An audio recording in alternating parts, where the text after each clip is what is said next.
Hi friends, Deepavali special recipes பார்த்துட்டு இருக்கோம். அந்த வகையில இன்னைக்கு நம்ம பார்க்க போற ரெசிபி என்னன்னு பாத்தீங்கன்னா பிரெட் வச்சு டக்குன்னு செய்யக்கூடிய ரெண்டு ஸ்வீட் ரெசிபி தான் பார்க்க போறோம். இந்த ரெண்டு ஸ்வீட் ரெசிபியும் ஒரே மாவுல நம்ம செஞ்சு முடிச்சிடலாம். இதை செய்யறதுக்கு டைம் அதிகமா எடுக்காது, பட் அதே சமயத்துல ரொம்ப டேஸ்டியா இருக்கும். எப்படி செய்யறதுன்னு பார்த்தலாம் வாங்க. ஃபர்ஸ்ட் நம்ம பார்க்க போற ரெசிபி பிரெட் குலாப் ஜாமுன். அதை செய்ய தேவையான பொருட்கள் பார்த்தலாம். 8 ஸ்லைஸ் பிரெட் எடுத்திருக்கேன். அதோட ஓரங்கள்லாம் கட் பண்ணி இந்த மாதிரி எடுத்து வச்சுக்கோங்க.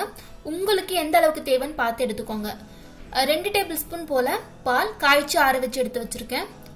1 டேபிள் ஸ்பூன் நெய். ஃபர்ஸ்ட் இந்த பிரெட் எல்லாமே ஒரு மிக்ஸி ஜார்ல போட்டு நல்லா நைஸா அரைச்சு எடுத்துக்கோங்க.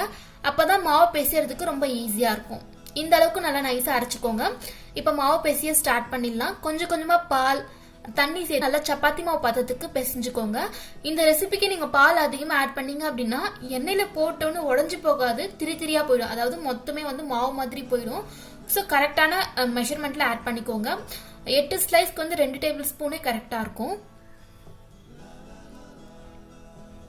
இப்ப கூடவே கொஞ்சமா நெய் ஆட் பண்ணிக்கிறேன். நல்லா அழுத்தியும் கொடுத்து சப்பாத்தி மாவு பதத்துக்கு பிசைஞ்சுக்கோங்க. எந்த அளவுக்கு நம்ம அழுத்தியும் கொடுத்து பிசைகிறோமோ அந்த அளவுக்கு குலாப் ஜாமுன் பாத்தீங்கன்னா ரொம்ப சாஃப்டா கிடைக்கும். நல்லா செட்டில் ஆயிடுச்சு. மாவு ரெடி பண்ணியாச்சு. இது அப்படியே இருக்கட்டும். நம்ம சக்கரை பாகு ரெடி பண்ணிக்கலாம். ஒரு பேன்ல 2 கப் சக்கரை ஆட் பண்ணிக்கிறேன். நான் இன்னைக்கு 3 ரெசிபிக்கு சேர்த்து சக்கரை பாகு ரெடி பண்றேன். அதனால 2 கப் சேர்த்திருக்கேன். இதுவே நீங்க பிரெட் குலாப் ஜாமுன் மட்டும் செய்ய போறீங்க அப்படின்னா 1 கப் மட்டும் ஆட் பண்ணிக்கோங்க. அதுவே கரெக்டா இருக்கும். கூடவே சக்கரை மூழ்கிற அளவுக்கு தண்ணி ஆட் பண்ணிக்கலாம். இப்ப இது நல்லா கலந்து விட்டுருங்க. சக்கரை நல்லா கரையணும்.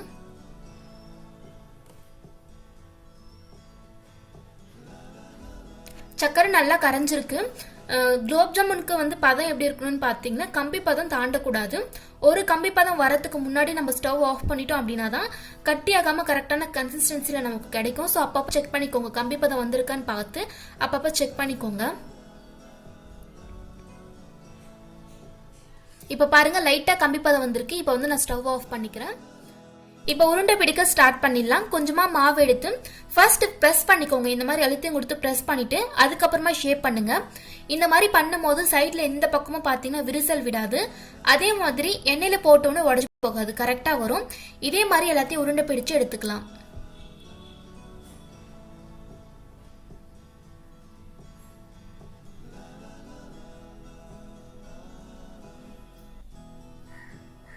இப்ப பாருங்க எல்லாமே ரெடி பண்ணியாச்சு.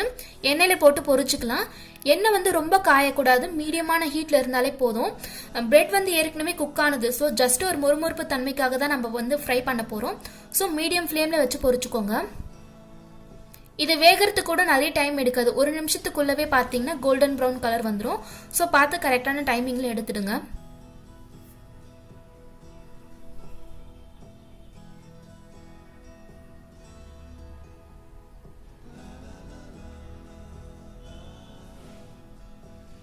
இப்ப பாருங்க நல்லா கோல்டன் ப்ரௌன் கலர் வந்திருக்கு. இந்த ஸ்டேஜ்ல நம்ம எடுத்துடலாம்.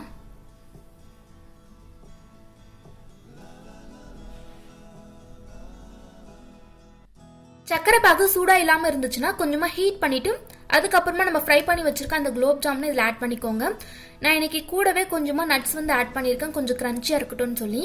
இப்ப நல்லா கலந்து விட்டுட்டு ஒரு 4 to 5 hours வரைக்கும் அப்படியே வச்சிடுங்க. அப்பதான் அந்த சைஸ் பாத்தீங்கன்னா நல்லா ஊறி டபுள் ஆயிருக்கும். சாப்பிடறதுக்கு ரொம்ப டேஸ்டியா இருக்கும். இருக்கட்டும், 5 hours கழிச்சு பார்க்கலாம். இப்போ ஒரு 5 மணி நேரம் போல ஆயிருக்கு. அதோட சைஸ் பாருங்க நல்லா டபுள் ஆகி சூப்பரா ஊறி இருக்கு.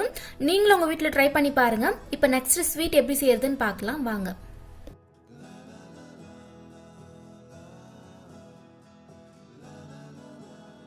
இந்த ரெசிபி ரொம்ப சிம்பிள் தான். நம்ம பிரெட் குலாப் ஜாமுனுக்கு எப்படி மாவு பிசைஞ்சோமோ அதே மாதிரி தான். நான் இன்னைக்கு உங்களுக்கு அதே மாவுல செஞ்சு காமிக்க போறேன். கொஞ்சமா மாவு எடுத்து வச்சிருக்கேன். அதுக்கப்புறமா ட்ரை ஃப்ரூட்ஸ் பாதாம், பிஸ்தா, முந்திரி, திராட்சையை எடுத்து வச்சிருக்கேன். உங்களுக்கு எது பிடிக்குமோ நீங்க ஆட் பண்ணிக்கலாம். இப்போ கொஞ்சமா மாவு எடுத்து பால் பண்ணிக்கோங்க. அப்புறம் இந்த மாதிரி நம்ம கொழுக்கட்டைக்கு எப்படி மாவு அகலப்படுத்துவோமோ அதே மாதிரி தான். ரொம்ப தின்னா இருக்கக்கூடாது, திக்கா இருக்கிற மாதிரி பார்த்துக்கோங்க. இப்ப நம்ம எடுத்து வச்சிருக்க ட்ரை ஃப்ரூட்ஸ் நல்லா மிக்ஸ் பண்ணிட்டு இதுக்குள்ள கொஞ்சமா வச்சு ஸ்டஃப் பண்ணிக்கலாம்.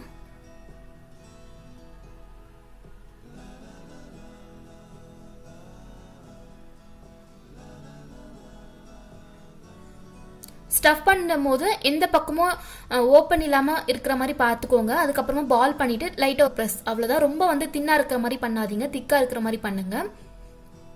இதே மாதிரி எல்லாமே ரெடி பண்ணி எடுத்து வச்சுக்கலாம். இப்போ ஒரு பேனில் கொஞ்சமாக வந்து நெய் விட்டுக்கிறேன். நெய் சூடாகட்டும்.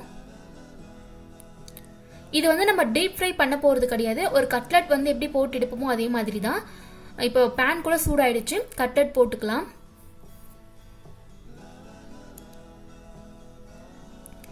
அப்பப்போ இந்த மாதிரி திருப்பி விட்டுக்கோங்க. ரெண்டு பக்கமும் நல்லா கோல்டன் ப்ரௌன் கலர் வந்தோடனே நம்ம வந்து ட்ரான்ஸ்ஃபர் பண்ணிடலாம். அவ்வளோதான். ரொம்ப சிம்பிளான ரெசிபி தான் இது. இப்போ பாருங்க, ரெண்டு பக்கமும் நல்லா கோல்டன் ப்ரௌன் கலர் வந்திருக்கு. நான் ஒரு பிளேட்ல ட்ரான்ஸ்ஃபர் பண்ணிக்கிறேன். இப்போ என்ன பண்ண போறோம்னா, கொஞ்சமாக நம்ம சக்கரை பாகு ரெடி பண்ணியிருக்கோம் பார்த்தீங்களா, அதை இது மேலே வந்து இந்த மாதிரி ஊற்றிக்கலாம். அதில் சக்கரை பாகுலேயும் நீங்கள் விட்டுறக்கூடாது. ஒரு 2 நிமிஷம் கழிச்சு நீங்கள் அதை எடுத்துட்டீங்க அப்படின்னா ஒரு பாதுஷா மாதிரி இருக்கும். அதாவது ஒரு கட்லெட் எப்படி இருக்குமோ அதே மாதிரி தான் இருக்கும். ரொம்ப டேஸ்டியாக இருக்கும். அவ்வளோதான் ஃப்ரெண்ட்ஸ், சிம்பிளாக வந்து ரெடி ஆயிடுச்சு. இது மேலே கொஞ்சம் டெக்கரேஷனுக்காக நட்ஸ் வந்து நான் வச்சுக்கிறேன்.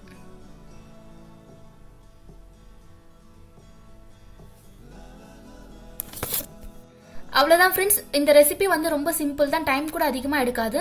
நீங்களும் உங்கள் வீட்டில் ட்ரை பண்ணி பாருங்கள். இந்த வீடியோ உங்களுக்கு பிடிச்சிருந்தா சேனலுக்கு சப்ஸ்கிரைப் பண்ணிக்கோங்க. இது போல் இன்னொரு வீடியோவில் பார்க்கலாம். தேங்க்ஸ் ஃபார் வாட்சிங்.